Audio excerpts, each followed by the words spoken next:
Hello, everyone. Welcome. My name is Julia Fernandez, and I'm the co-founder of Students of UXD, along with my partner in crime that you see right there, Vicky Vo. I'm so excited to welcome as well our team. So we are so excited to be with you all today. And here you can see their beautiful faces as well. Amanda, our copywriter. Rohan, who's not here right now, he's our outreach coordinator. Shout out to him all the way from India. Kendra, our social media coordinator. Donald, our events coordinator. And Mahogany, our content strategist. So we have beautiful faces there. And for those of you who are new here, who are we? We're students of UXD, and we are a student-run organization for UX design students. Our mission is to create an engaging community for students of all ages, like I said, pursuing user experience design. Now, this month is Women's History Month, and our content creators have been going ham. Vicky started this amazing thing. It's March, so it means it's Women's History Month. To celebrate Women's History Month, we'd love to feature a woman in UX who you look up to, who has helped you on your UX journey. It can be your mentor, your coworker, your friend, your teacher, or anybody else who you'd love to shout out.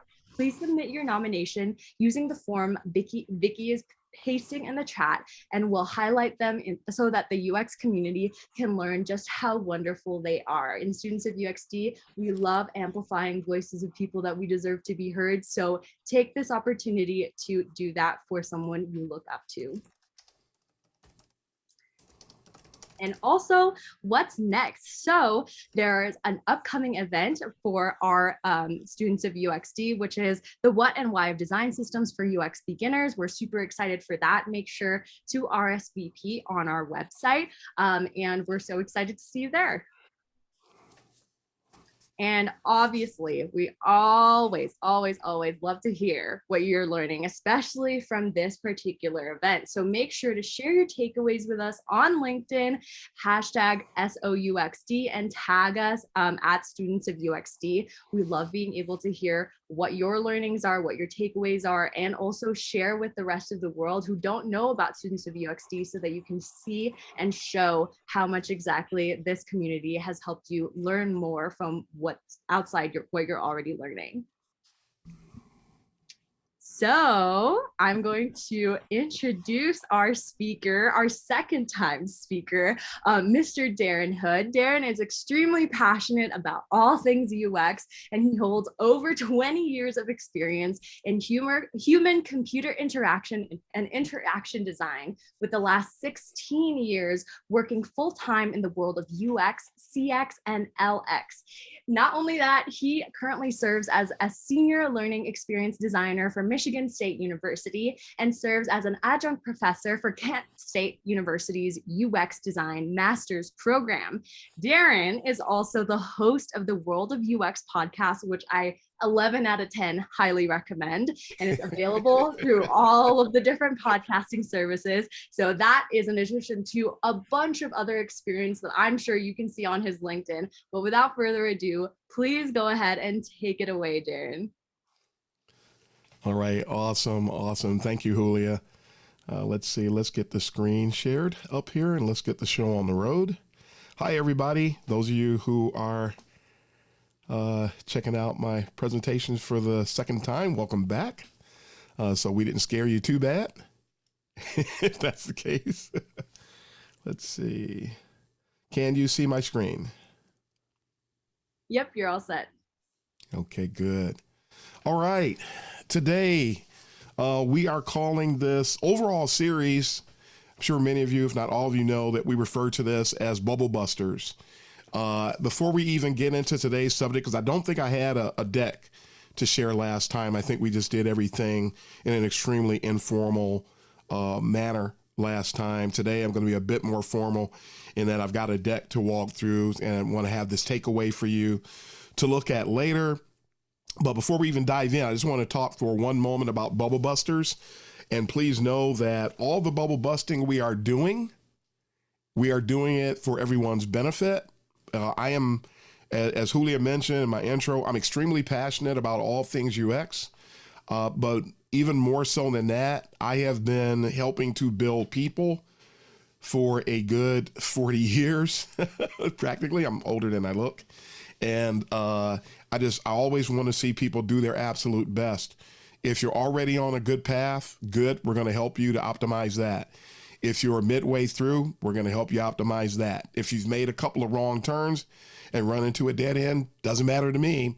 we're going to optimize that. And so I want to make sure that everybody understands my passion for you, as well as my passion for the discipline. I want to see people be their absolute best. So if you hear me today, I gotta preface everything you're about to see, because I'm very, very passionate. Just saying that again. Please do not take my passion personally. I'm just passionate. So if I'm cleaning the floor, I'm passionate about it. It doesn't matter to me.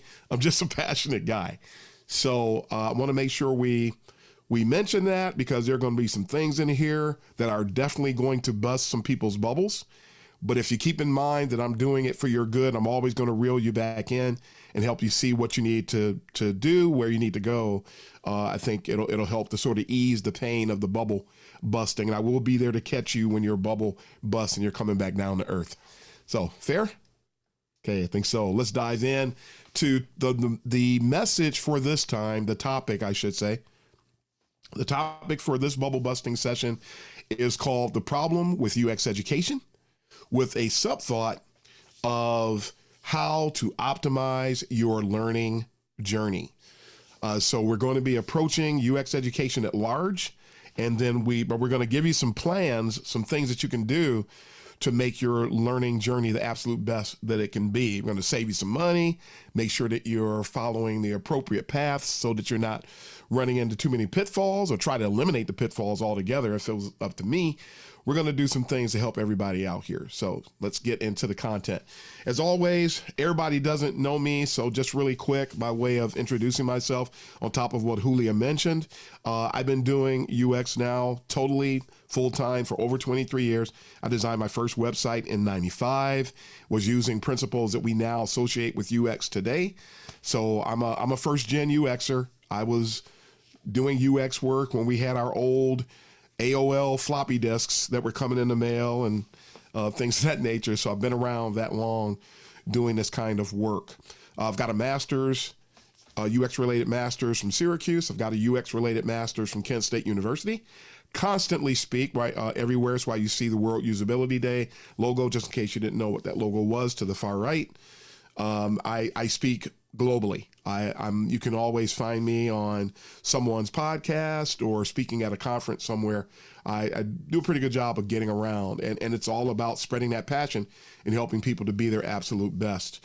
You see a photo of my lovely wife, Angela, there in the middle. It's her birthday today, as a matter of fact, just helping her out celebrate a little bit. One of our cats, we love cats. We have 4. That's Rocky. And there's a picture of Rocky from the Michigan Humane Society calendar a few years ago. I'm a big photographer. I love photography. If you ever want to talk photography, reach out to me to talk about photography. I am an award-winning photographer, and I am on the TEDx Detroit photography team as well. So cover a lot of ground there. Love bicycling. Actually lost 100 pounds, and 2/3 of that was due to bicycling. So if you're looking to lose some weight, I highly recommend bicycling. It's a big help. And I'm a big bowler. I used to be a professional bowler. I was a member of the PBA. I just turned in my card recently, but I'm still the president of the bowling league, and I still make my rounds. And that's a picture from my first sanctioned 300 game there that you see. We're talking about UX, but I like to include some personal things so that we can see the human side of who it is that we're listening to and engaging with today. Just taking that a little bit further, here's a quick snapshot of my professional footprint. It shows you many of the places I have been, many of the places I have worked, many of the companies and organizations where I've worked for the company, or I contributed to their initiatives, working on their websites, their products, whatever it might be. I've been around pretty much everywhere, all the way up to the Fortune 50. Pretty proud of that, pretty happy about that. And as mentioned, I'm also a professor at Kent State University. I'm a professor at Lawrence Technological University in the Metro Detroit area where I live. I'm about to become a professor at Michigan State University. And so one thing I want to throw this out here, because it's critical that we understand this today as I talk about education. I'm not just a first generation UX professional. I'm also an educator. To the extent that I am 5 classes away now from wrapping up my PhD in educational leadership. And then finally, my educational journey, at least the formal one, will end. I'm happy to see that come to an end. No more homework, none of that stuff. So, but I am an educator, and I think it's important that people know and understand that, because anytime you're listening to somebody make a presentation, you need to understand what makes them them. What is it? Why should I listen to this person? How much weight should I ascribe to this person? And I'm hoping today that my 25 years, my 16 years full-time, the fact that I've worked for the largest digital design company in the world, Digitas LBI, as well as working for a lot of these wonderful companies that you see before you, as well as being an educator, helps give me some authorization, if you will, to talk about today's subject in a way that others may not. So that's it. All right, here we go.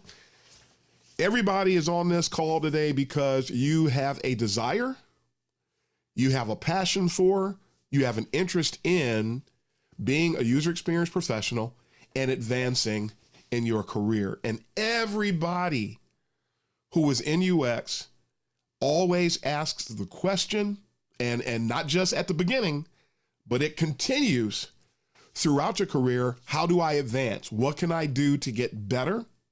What can I do to learn more? What can I do to handle this UX thing? Because man, there sure is a lot going on out here. What can I do? I really need some help. I really need some direction. And the road that we're on pretty much looks like what you see on this screen here. It's a bunch of weird topsy-turvy roads and signs. It's the shape of a caution sign, but it just has a question mark on it because we don't know where we're going a lot of times. And it can really be very frustrating. Hence the picture on the initial screen and the talk of the guy just throwing his fist through the computer. That's how we feel a lot of times when we're trying to grow, and we understand the pain. We've seen the pain. We've experienced it to some extent. And so part of what we want to get at today in talking about the problem of education is also help everybody to understand it is possible to optimize your learning journey. Now, the beginning of our educational journey is interesting, and I don't think we think about this a lot, but whether it was preschool was your first experience, kindergarten, whatever it was, as we continue to progress, we actually start off by somebody just dropping us off and sending us to school. Have a good day. And that's it. And we go to school because people tell us to. We're not making any decisions. We're doing the work. We're getting friends. We are building relationships. We are learning how to do reading, writing, and arithmetic, as they used to say.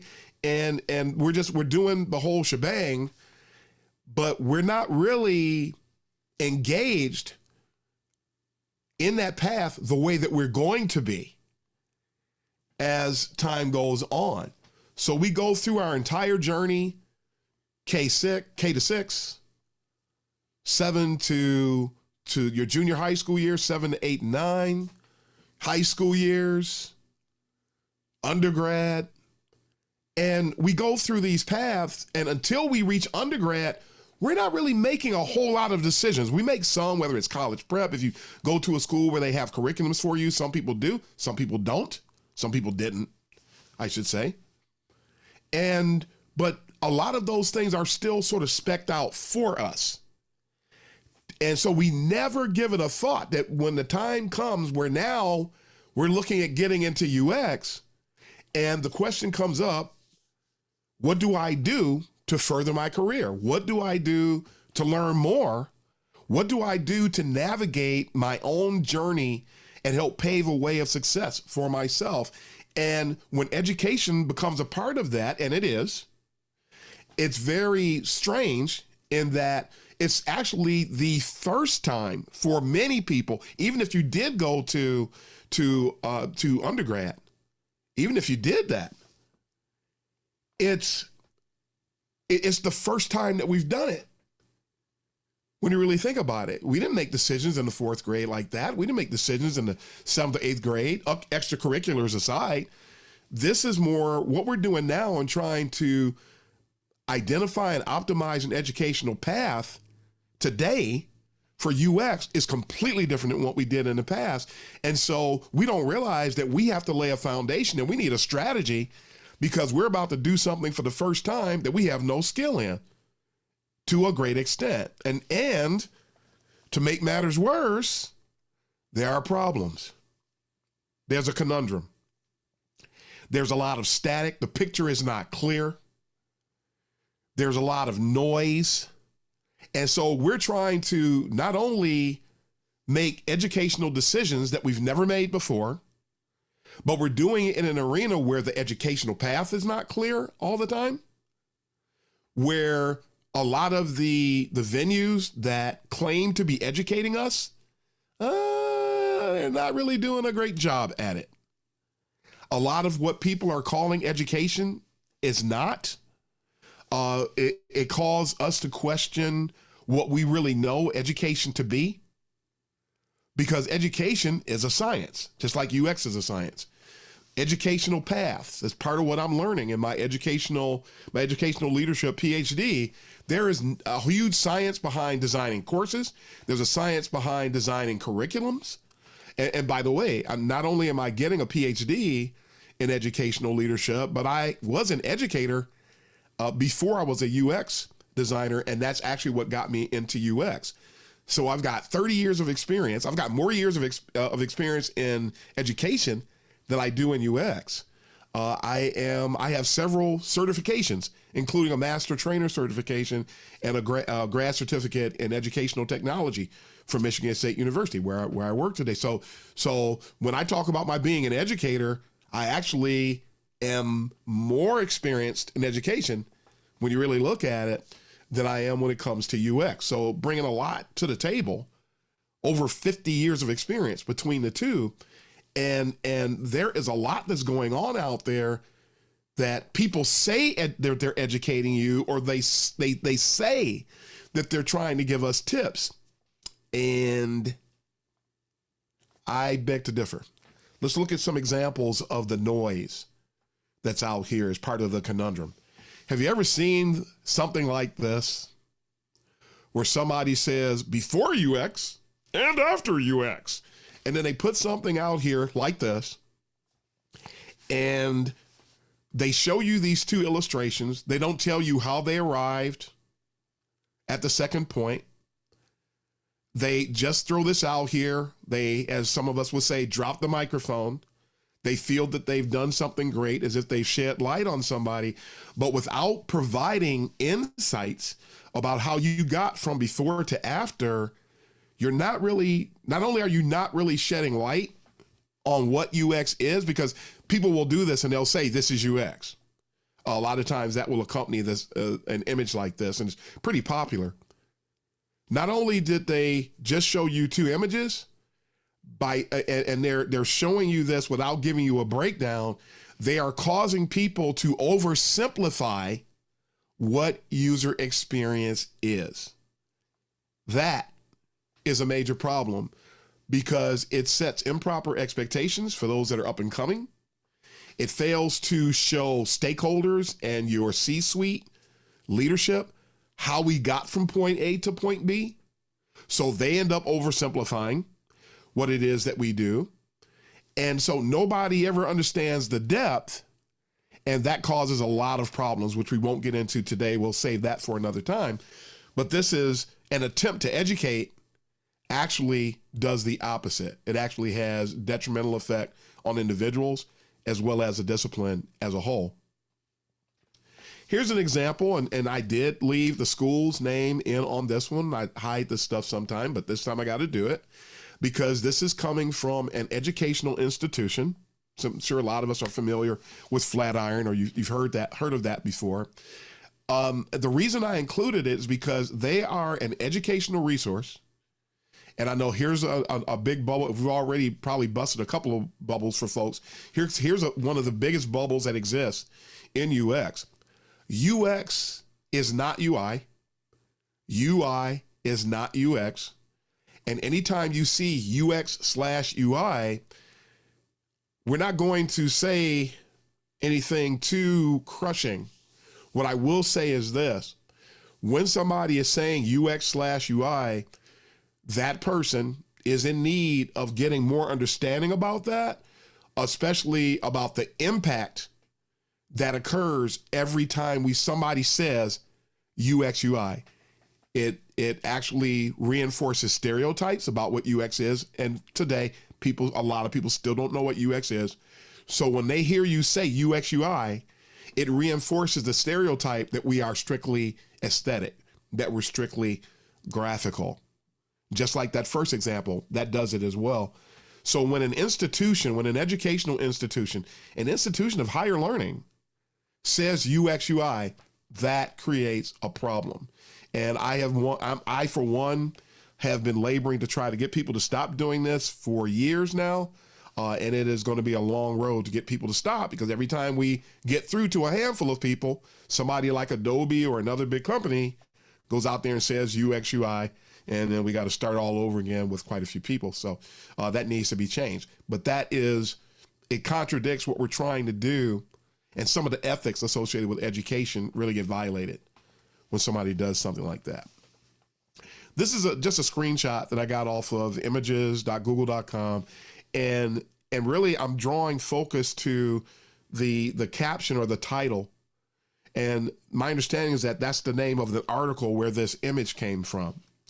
And here's one of the problems in UX when it comes to people who are doing what they consider to be educational today, whether it's a blog post, a YouTube video, or whatever it might be. These are all educational venues. And so if you're doing something educational, you have an ethical responsibility to align yourself with the purpose of education. And so when somebody violates that, then we have an ethical problem. There are no confusing roles of UX or in UX. If you see the title there, the confusing roles of UX. There's nothing confusing about UX. I know it seems like it, and I respect and I understand. Someone said earlier they feel overwhelmed, and I get you. And this is the first time I've done a talk in quite a while where I didn't show my landscape of UX illustration. I think I shared it last time, or I sent it out later the last time I was with you folks. But there's nothing. It is quite daunting. There is a lot that really is going on in UX, and UX is far larger than most people believe it to be, but it is not confusing. UX is as confusing to the person who doesn't have a lot of experience as economics, university economics is to a fourth grader. I almost hate to use that example, but I think everybody will get it. It's only confusing to someone who doesn't have exposure. And you can say that about practically anything in the world. It used to be that, I know a few of us might remember VCRs and probably remember it was an old joke, but it was a reality that a lot of people couldn't program VCRs. It was confusing to them, but it was because they simply weren't familiar with it. They weren't stupid. They just weren't familiar with some of the concepts. And UX is not really confusing. It's just daunting. And when somebody dives into it, it can be a little on the confusing side. But when you are putting yourself in an educational position, and you tell people, when you're in that position of authority, and you tell people that something is confusing, that's unethical. That's another illustration of the problem with UX education today. This is a really common one. Someone says the UX process. So you need to understand, research, analyze, design, launch, analyze again, not reiterate, but analyze again. Yeah, good move on that. They probably forgot about the term iterate. I actually find this one a little humorous, but that's UX nerdy humor, I guess. The person said the UX process. There's more than one process. Don't say the if there's more than one. And there are people that will have partaken of this illustration or this presentation, and they will think that this is the way that you address UX. And when you consider the fact that there's at least 7 or 8 processes, on top of the fact that once you learn process, I'm sure some of you might be familiar with what's referred to as System 1 and System 2 thinking, a fantastic book called Thinking Fast and Slow that really gives you insights into how we operate before things become second nature to us. And System 2 is when things become second nature. Once you start doing UX for a while, you stop looking at your process, your illustration. You don't pay attention to it anymore because it's ingrained, and you just do it to the extent that actually people who've been practicing UX a while, like me, are discriminated against because we don't always illustrate process because it's no longer a step-by-step approach. It's something that we just do, just so you're aware. But there is more than one process, and for that reason, you should never say the UX process. And if you're going to educate people on processes, then just educate people on processes, and that's it. And different companies use different processes, so it's actually overrated when you look at it, especially because everybody they reach the same conclusion at the end. You end up at the same destination. It's like people taking six directions to try to get to Disney World. That doesn't mean that one of them is right and that the other 5 are wrong. It's just that it's a different path. So make sure you understand it that way. This one might confuse a few. And this is actually a partial screenshot taken from a YouTube video where a person who is trying to share information about their journey in their UX career, and they produced a video that's on YouTube about how they became a UX director 1 year after General Assembly. I don't know, people will see this and they'll go, wow, I can become a director after just 1 year? Not really. Bubble busting. Not really. If you can become a UX director after 1 year, the only way a person could legitimately do that is to have already been working in a company for X amount of time in a different role where you understand the company. I'm talking about justifiably getting to that position. I didn't watch the video. I don't know what the person was talking about. I saw this title and became incensed immediately because I know a bunch of people who've been doing UX for years and can't even get an interview for a title or for a UX director's role. So, and that's one of the reasons why I included this. This image, this message, this educational asset, if you will, is painting a picture that you can rise up the ranks in UX with little to no experience. On one hand, it's true. It's happening. It shouldn't be happening. And it's happening because companies, again, we'll talk about this another time, companies have poor UX maturity levels, and companies with poor UX maturity levels, in other words, UX hasn't been around a long time. They don't have a lot of people in leadership. They're not doing things the right way yet. And because of that, people get hired who shouldn't have been hired, and people get promoted and they shouldn't have been promoted. And there's a lot of chaos.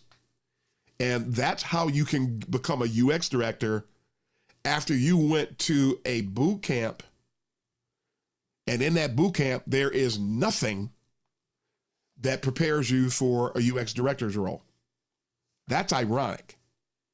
So to put this out there for people to see and to paint these false expectations that you can rise through the ranks legitimately, because if you go to the right company, you're not going to become a director after 1 year at General Assembly. If you go to a big company, you can do this at a mom and pop shop, at a startup, because nobody's there.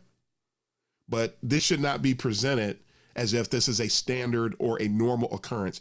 It is not. So from an educational perspective, again, it is unethical.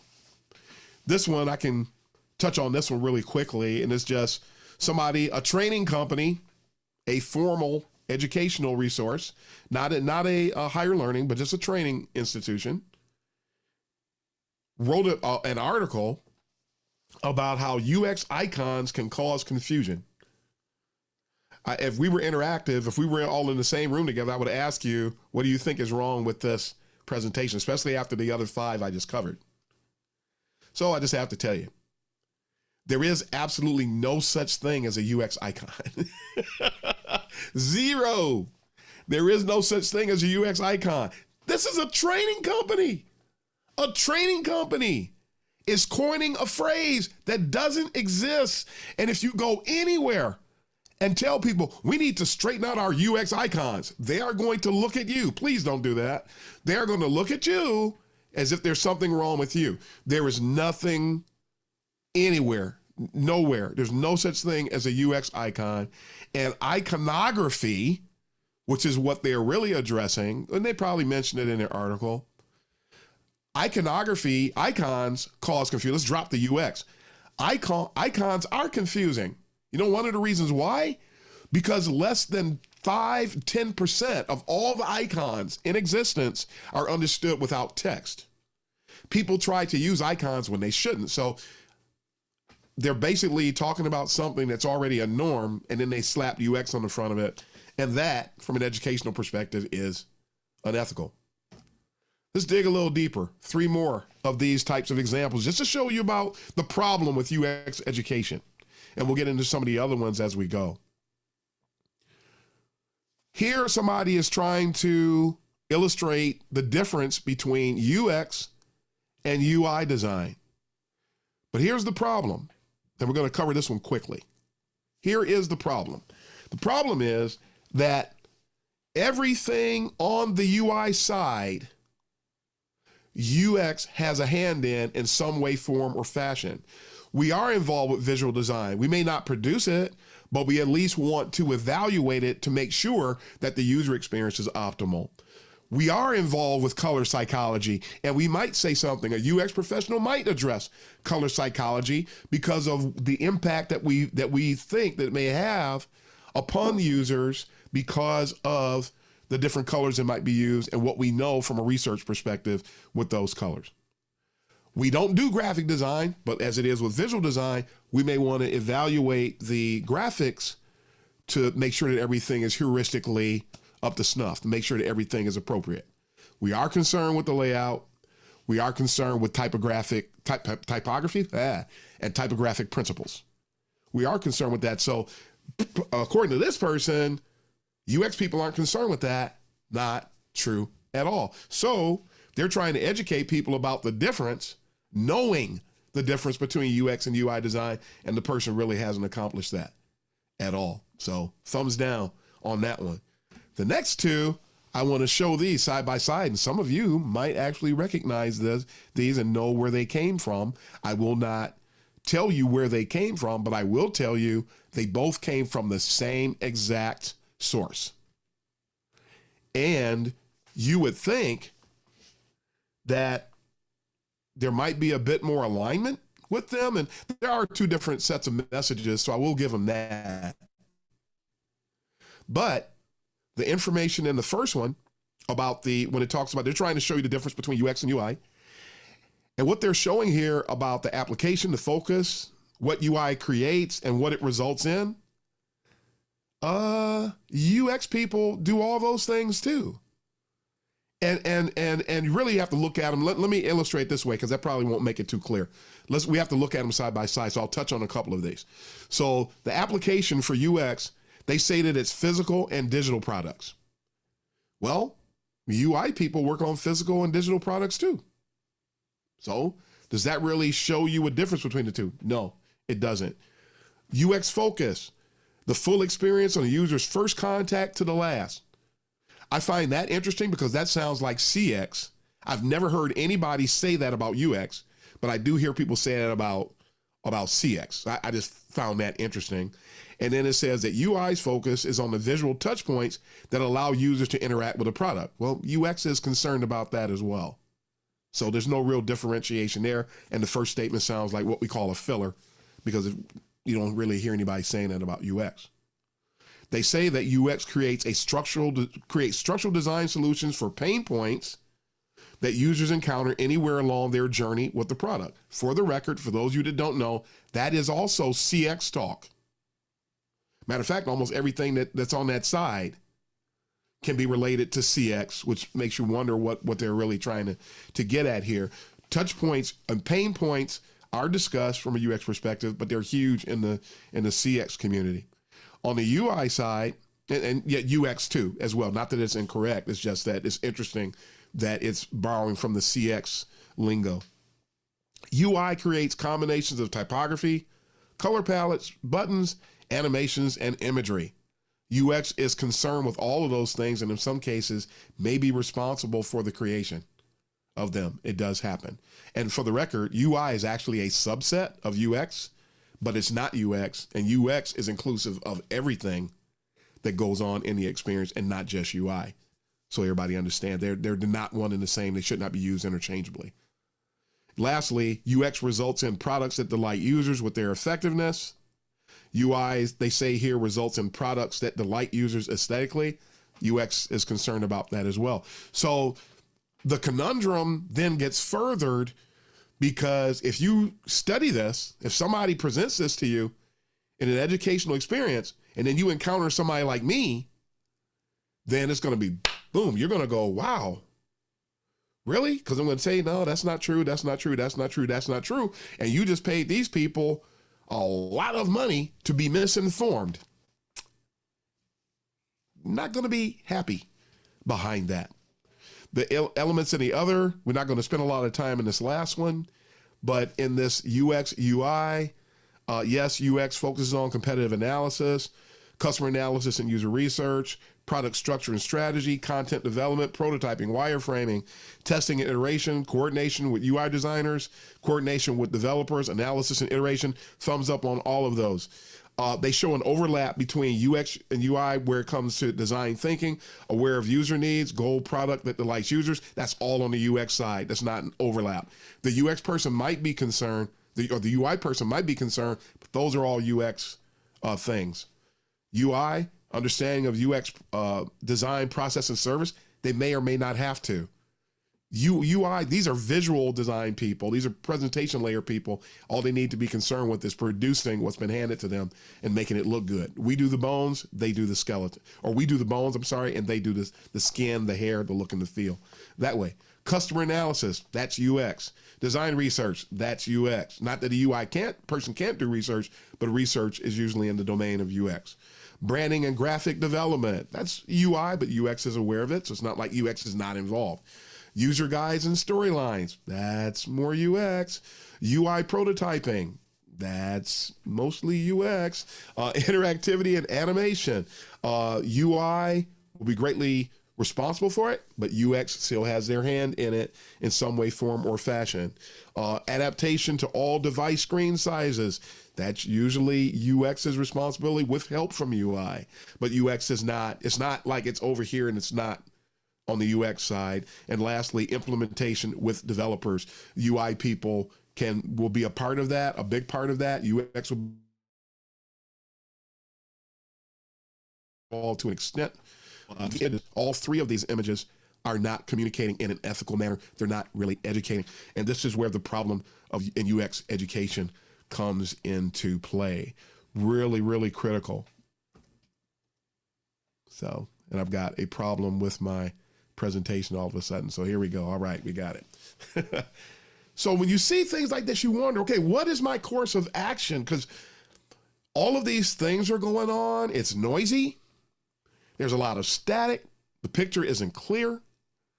I've got all kinds of choices I know about where, because education is going to be a key, because it's going to help me to manage the noise. It's going to help me to understand where I need to go. What course of action should I take? Because when you walk into the room and there's 7 doors, and to you, they're all doors initially, then I've got some things that I want to walk you through that I think will help you to optimize your learning journey, because there's just way too much that's going on out here. So that means that we need to quiet things down. We need to eliminate the noise. So first, we want to talk about education economics, and I divide this into 5 key steps. Number 1, what actually are your goals? And you want to vet that out. What are you trying to accomplish? Are you looking for a job? Are you looking for a career?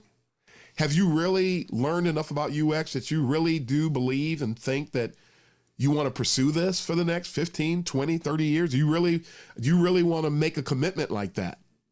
So identify what your goals really are. If you're just looking for a job, you're just looking for a paycheck, you're going to end up with a bit of a rude awakening because of how this is not like going to Burger King, so to speak, or whatever fast food joint might be in your locale where you live. That's a job. You just interview, you jump into the job, you do it. It takes nothing to get it going, and off to the races you go. This is a skilled position. This is something that is, I mean, there are some executives that hold positions associated with this. There are no executive fry makers, but there are CXOs, there are chief experience officers. So you're talking about a specialized type of function.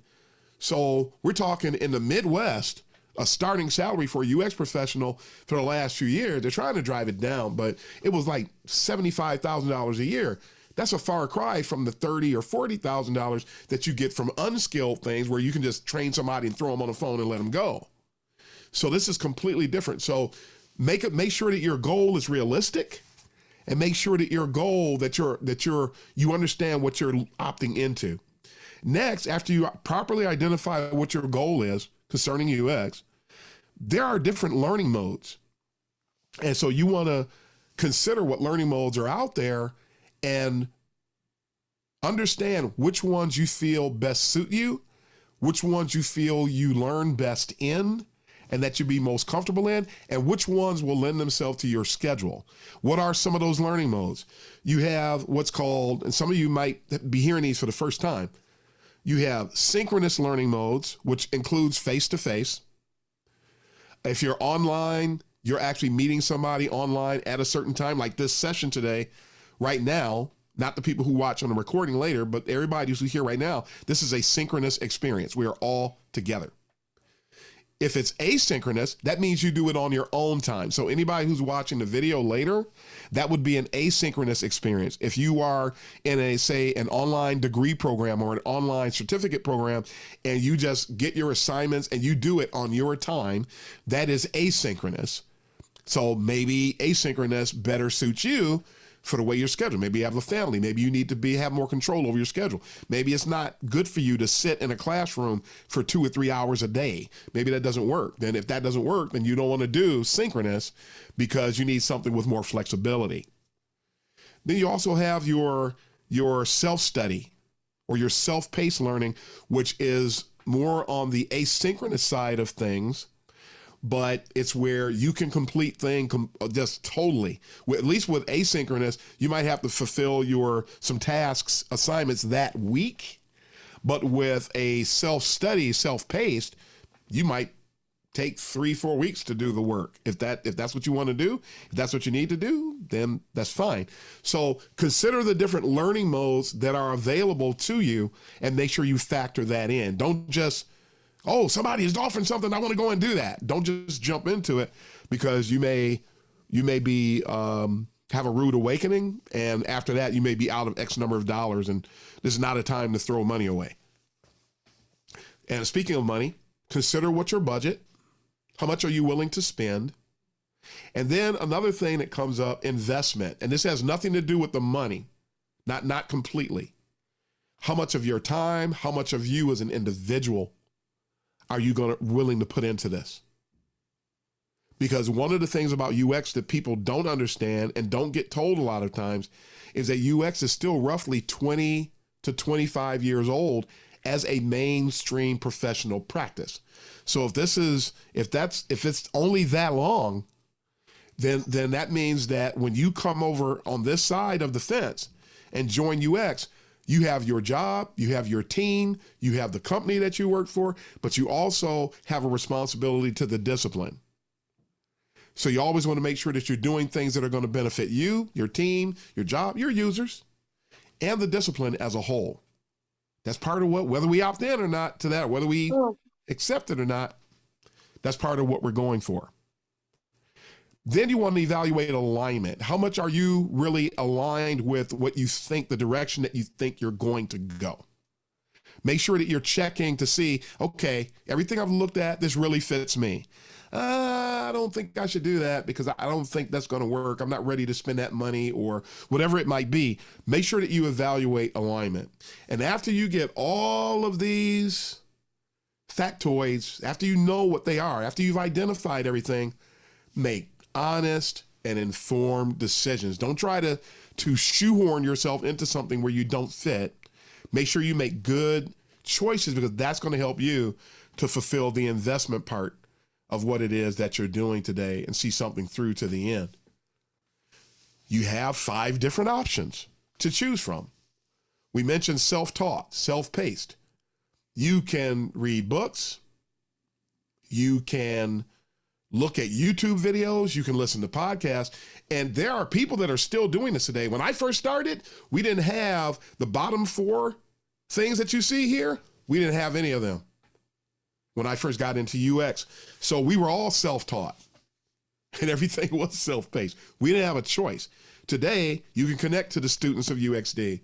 You can join a MOOC or a massive online open course, and they're called MOOCs for short.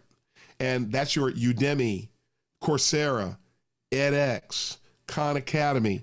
These are all MOOCs. And you can choose to learn UX that way. It's just one of the options. You can pursue a specialization certificate. So you can go to Susan Weinshank has several certificates that are available through her online educational resource. You can, one that I'm going to be talking to them in the not too distant future because I want to see if it's something I can recommend. Cornell University just launched a certificate program in user experience. If I remember correctly, it costs like $3,600. So you're not breaking the bank and you're getting exposure through one of the top universities in the country. You're going to get trained in UX and have a well-rounded initial exposure to the discipline, but they will give you a certificate upon completion. And Cornell doesn't really look too bad on the resume. It looks pretty good. After that, you've got your boot camps. These are all for-profit institutions that will offer what they will call an immersion or an immersive boot camp where they are saying that they're going to expose you to X amount of elements about the discipline. You can do that. It'll cost you anywhere from $7,000 to $25,000. The certificates through, I didn't mention this, through Susan Weinshank, anywhere from $300 to $700, if I remember correctly, on that. Some other certificates do the same thing. Also, since I'm sharing this, might as well say this now, Coursera has a program, a UX program that they do through University of Michigan. And last time I checked, it was $49 a month for 9 months.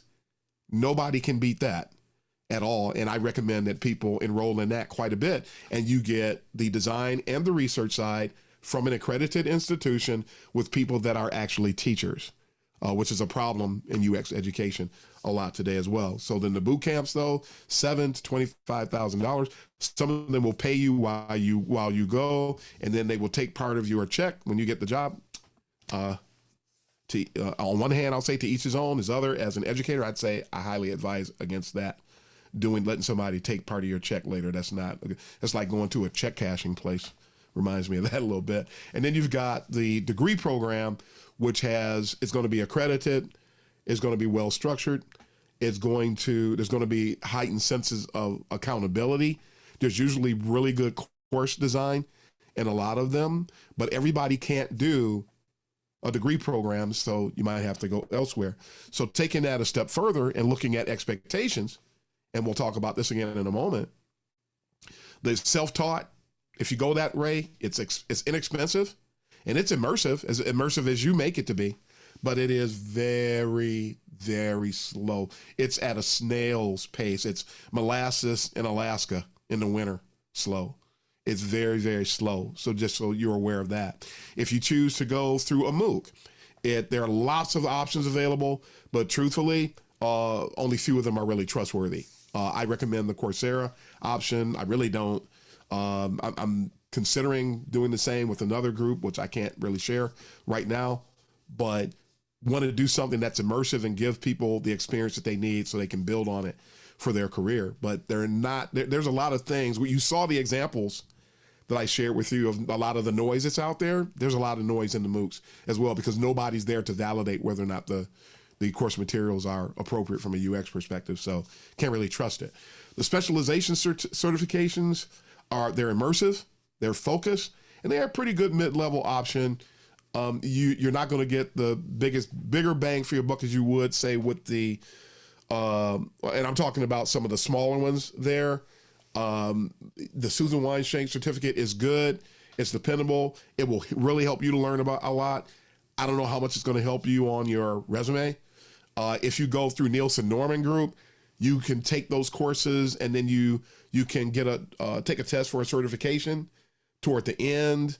But we don't really know how much that's going to help you necessarily on your resume as you go forward. So just be aware of the bang for the buck. It is going to help you. There's no question about that. We don't really know how much it's going to help you when it comes to getting the jobs, how much it's going to set you apart from the competition. With the UX boot camps, they're really, really fast, 6 to 9 months usually. I've heard about some that actually like up to like a year and a half to 2 years out. Those would be better. There is one boot camp that's not, we might group it with the UX boot camps, but Curiosity Tank does a phenomenal job helping people to, if you just wanted to focus on research, you could get in touch with Curiosity Tank, and they do a great job. I endorse that program. It's fantastic. It's not as fast. It's fast in comparison to a degree program. But in general, some people think it's fast because of the way that it's presented, because some of the other boot camps will tell you 6 to 9 months, and you really can't cover a lot in 6 to 9 months. Whereas if you go to Curiosity Tank, you're only looking at research. So to focus on nothing but research for 6 to 9 months, huge thumbs up on that. To cover all of user experience in 6 to 9 months, not so much.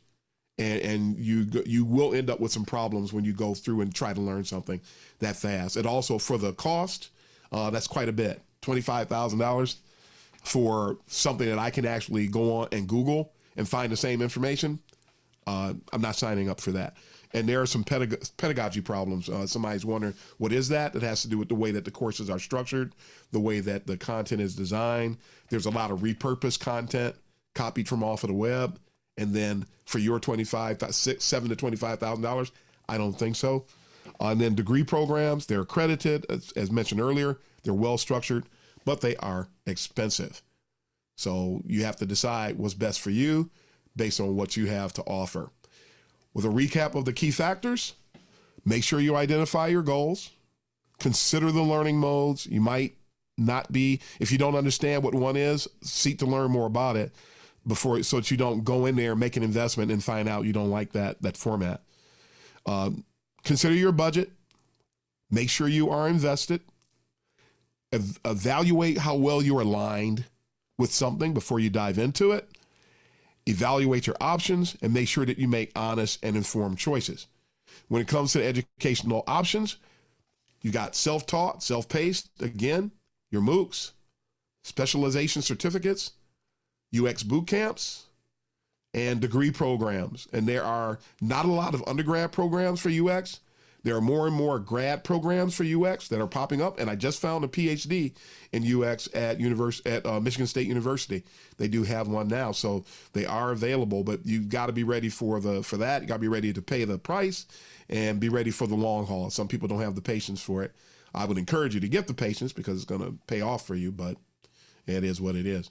When it comes to managing expectations, the first one saves money, but it's slow. It's inexpensive. The second one, lots of options, but generally noisy and untrustworthy. I wouldn't go that route too much unless you're going with one that a true mentor can recommend for you. The third one won't break the bank. Usually well designed, good ROI in general. Not going to help a lot on your resume, but it will help you in your practice and your personal maturation. The fourth one is fast, but it's costly, cursory, usually very surface level. That's what that means. Produces lots of folks with minimal confidence. I encounter them all the time.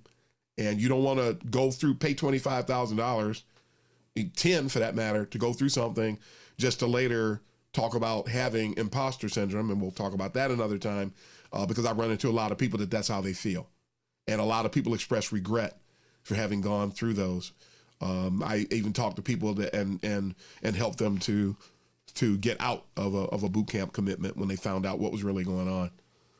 The most costly option of the university, the degree program, that's always going to be the most costly, but it is accredited, it is well structured, and one of the things that a lot of the other programs miss, it does enforce accountability, which is key. And with all of these, you can find a job going through any of these methods, but some of these prepare you for a career more than the other ones do, and that's where investment comes into play, because if you're invested in UX, you're after what's going to help with your career, and you're not just trying to find a job. A job is for today, a career is for tomorrow.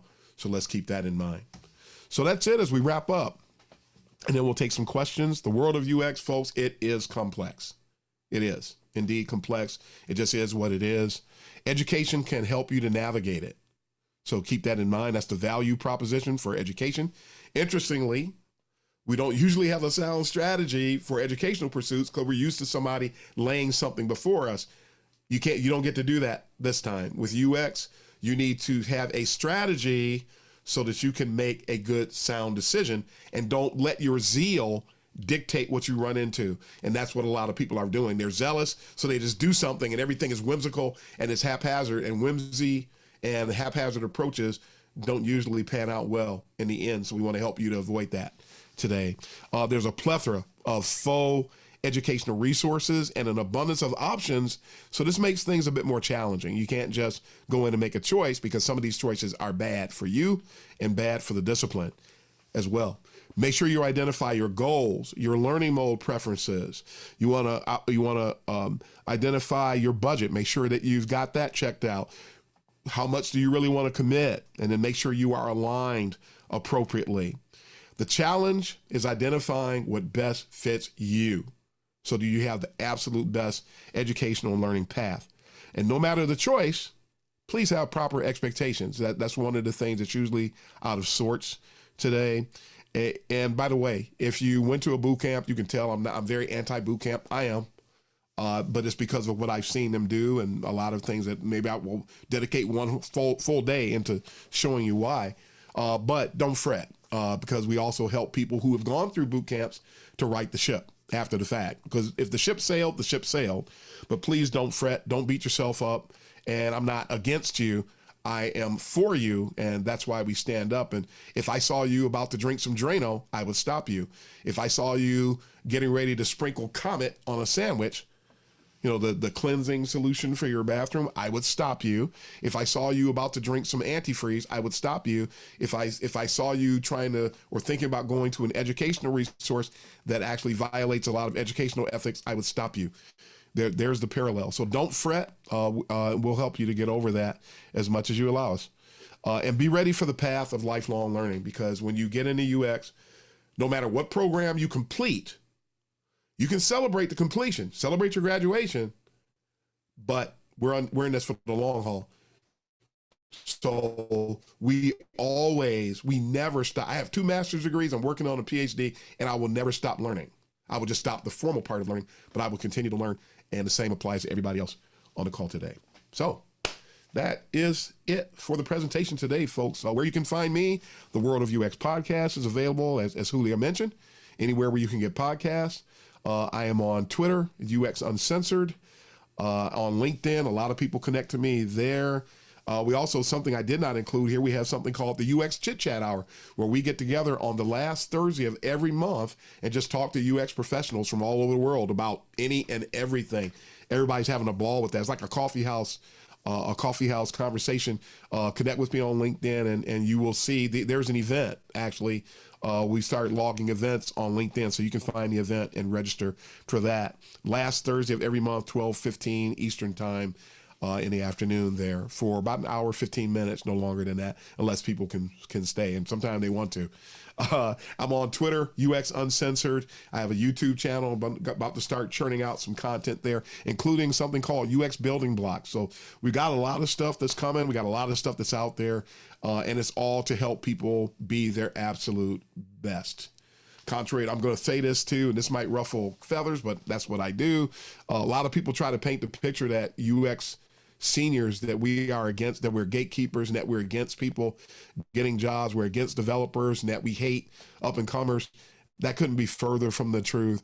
I make a ton of sacrifices and give of myself quite a bit to help people be their absolute best. So don't believe that, because if you believe that today, you will lose a valuable resource, and it'll make your journey that much tougher, because we're going to help vault you forward. If you try to get there on your own, you're going to have a harder go at it.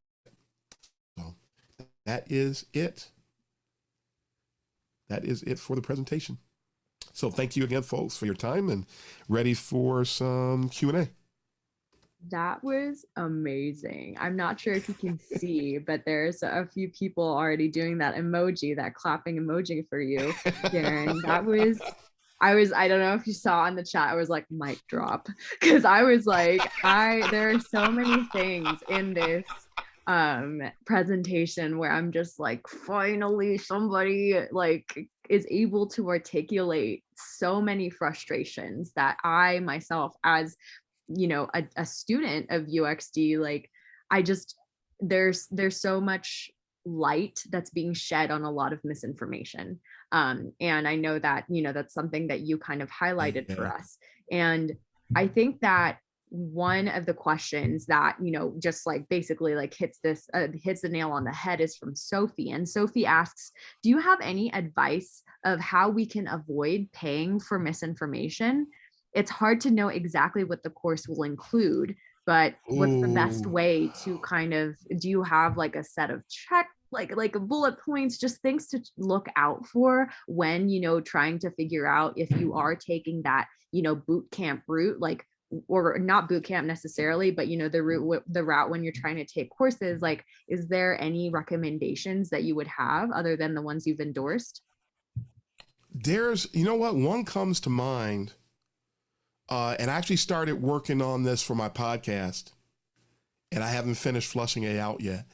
And I was developing a list of things to be on the lookout for, red flags. Mm. And one of them is transparency.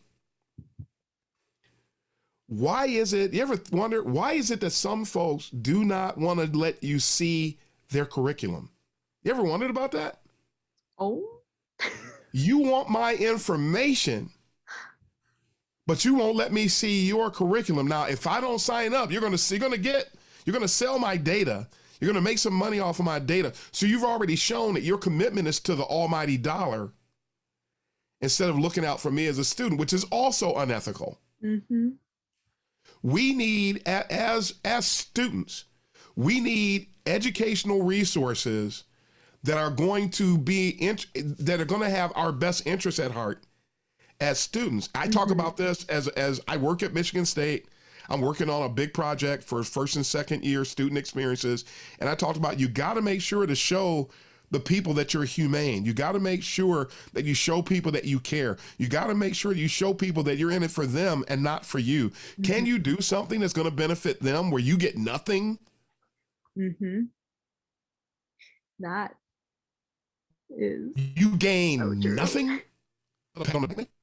Goodwill really is what you get out of it. Technically, you get goodwill. So, oh, you want to see our career? We're the best training resource. Oh, we do this. We promise everybody a job. Nobody can promise everybody a job. That's an empty promises. That's number 2. I'm starting to remember some of the things on that list. Mm-hmm. So a lack of transparency. So that means that they're opting into dark patterns.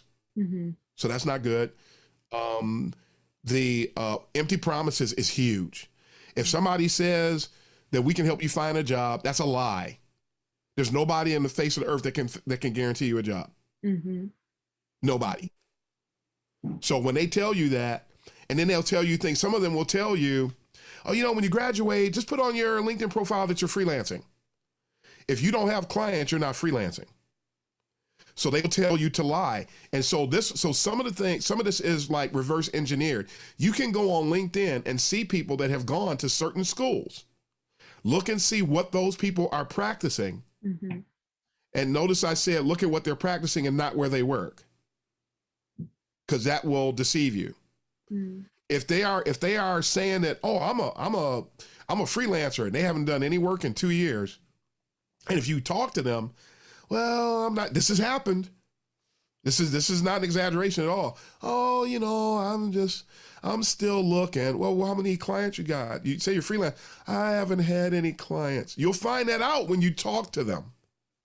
And they've graduated from some of these sources. So there's another one. When they want you to when they say, well, you know what? We'll pay you. I won't mention who does this. I'm sure somebody knows, but somebody does this. We will pay you to go through our boot camp. And then, don't worry about paying us later. You sound like a drug dealer. Well, pay me later. Pay me when take a couple hits. That's exactly what they sound like. And then when you get your job, you may as well be a barista. This is not a knock on baristas, but what I'm trying to say is that your check is going to get sucked up when you get that first job. It sounds good when you're not really giving it up. It's like, does everybody remember your first job? I'm sure everybody on this call will remember your first job, how excited we were until you saw your first pay stub. And then reality hits you for the first time in your life. Reality hits you when you saw how Uncle Sam got his chunk. Oh man, you were sitting at home, added up. Let's see, I make this much an hour, and I work this many hours. Woo! I can't wait till I go. Oh, I'm going. You are planning out everything you're gonna do, and then you got like a huge chunk of it. They just sliced it up. It's the same thing when they come to take their part of that check. You are going to regret that you signed up for that, especially when you find out that there was somebody like me telling you that you can learn the same stuff and more from another resource for $49 a month, and they're not going to take anything from you. And Coursera, University of Michigan does look good on your resume. And it will separate you from the competition. Yeah. Whereas a lot of times, and I know a lot of folks don't know this, but and some of you might, there are employers now, if they see that you were part of a boot camp, they won't touch you. That move has been going on now for 2 years. If they see your portfolio and it looks like it's one of those standard template portfolios that they give out in boot camps, you're out in the trash. You're toast. This is already happening. Another thing that's already happening is that they are starting to use artificial intelligence to design websites. So if you don't get on your game, that stuff, it'll probably hit us in the next 3 to 5 years. If you're not on your game, AI can replace you. So we have no time to be fake and trying to, I call it microwavable. I'm surprised it didn't find its way into the presentation. Microwavable education. Stop trying to microwave it. Good analogy. Oh my gosh. Don't try to microwave your education. Take your time. You're going to be doing it a long time. Take your time. Be good at it. You will separate yourself from the competition if you're good, because a lot of people are not good. Oh my gosh.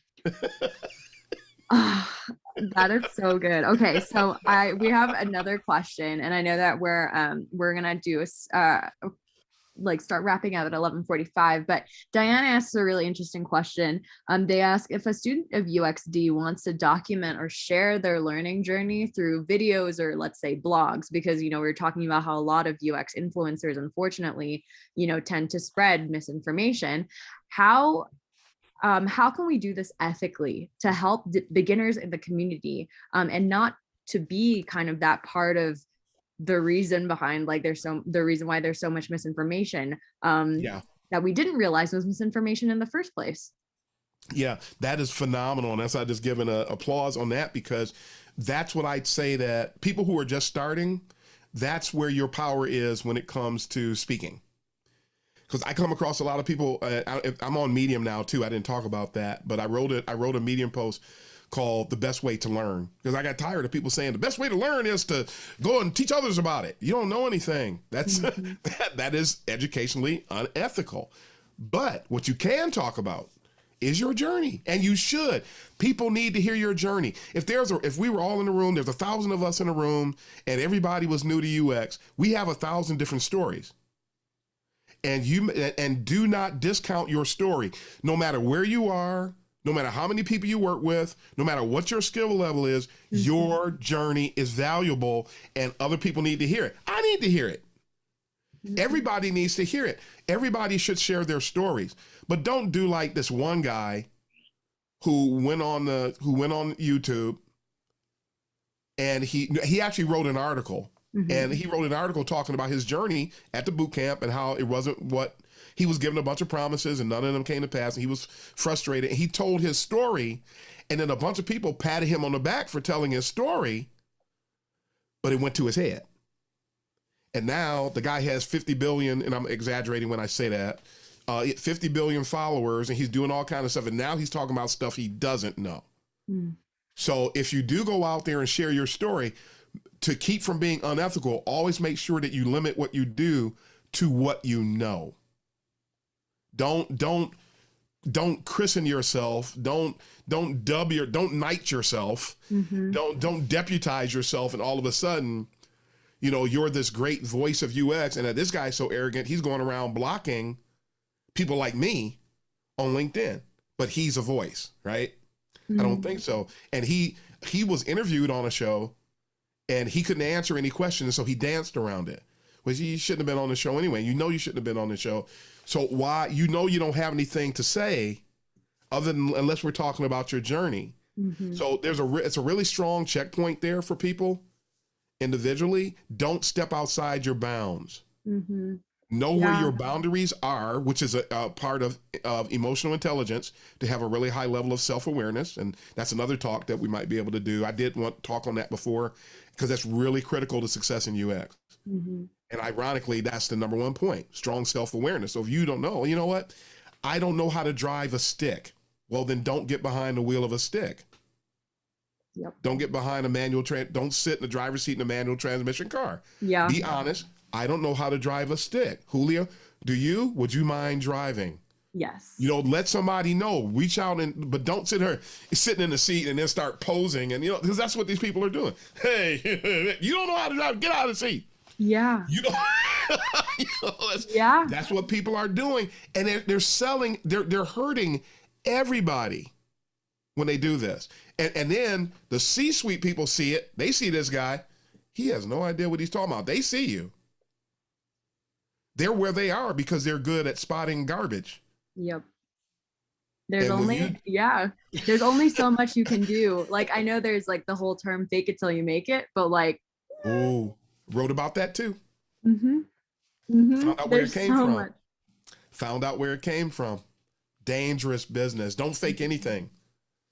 And like I said, when I wrote on that article, you want a doctor that's faking it till they make it? How about a dentist? You have a toothache. You want a dentist that's faking it till he makes it? I don't think so. There's a problem with your car, and you just got a new job, and there's a guy that can fix your car over the weekend, but he's faking it till he makes it. You really want him fixing your car? So why do you think that you should fake it till you make it? That's really hypocritical and unethical. It's bad. Don't fake it. Take that same energy and get some knowledge and some skill. It will actually cost you less. So many things you're saying I want on a shirt. Like, I think that was the same thing that we were talking about last time. Like, oh my gosh, this is so insightful. Like Elizabeth just said, it's so insightful and so thoughtful. Thank you so much for this presentation. I know that we have, quite a few questions left. However, I want to like open, to remind everyone that you're reachable on LinkedIn. You're one of the most approachable people. And so if they are able to ask those questions there, feel free to do so there. Also, something that we can do, and we haven't done this before really, is how we're going to be posting this recording on our the Students of UXD YouTube channel. If you have questions that weren't answered, make sure to ask them there. And Darren can answer, directly through there. So it's all in one place as well. So please make sure to do that. But Darren, that was so good. You never ever disappoint, like ever. And it's just it makes me so happy. Like, of all the speakers that we could have, you talk about credibility, right? And I feel like of all the speakers that we could have, you're probably the most credible human being that I could like point out after that slide of like you not only being a professional bowler, but also having 4 cats, like having over, like you said, like 20 plus years, you being an OG first gen UX designer. Like, that's so important, and I feel like we need to remember that. And so thank you so much for reminding us and making, like, trying to do your best to just help us succeed. I feel like yes, we're bubble busting, yes, we're you're showcasing perspectives that may be controversial, but like at the end of the day, I used to be that human being that had UX UI on my portfolio or like on my resume, but I learned, and that's okay. I did And too. so it's just like it's like being able to understand that it's okay to make mistakes, and it's Yes. okay. But the most important part is, again, like you said, we're students forever. You have so much experience, and you even say you're still learning. And I feel like that's Yep. the biggest takeaway that we can get from this. So thank you so much for Pleasure. being with us today. We can't wait for our next bubble busting session with you. But I hope everyone has a wonderful weekend. Thank you so much for joining us, and we'll see you soon. Thanks for having me. Bye bye, everybody. Bye, everyone. Bye.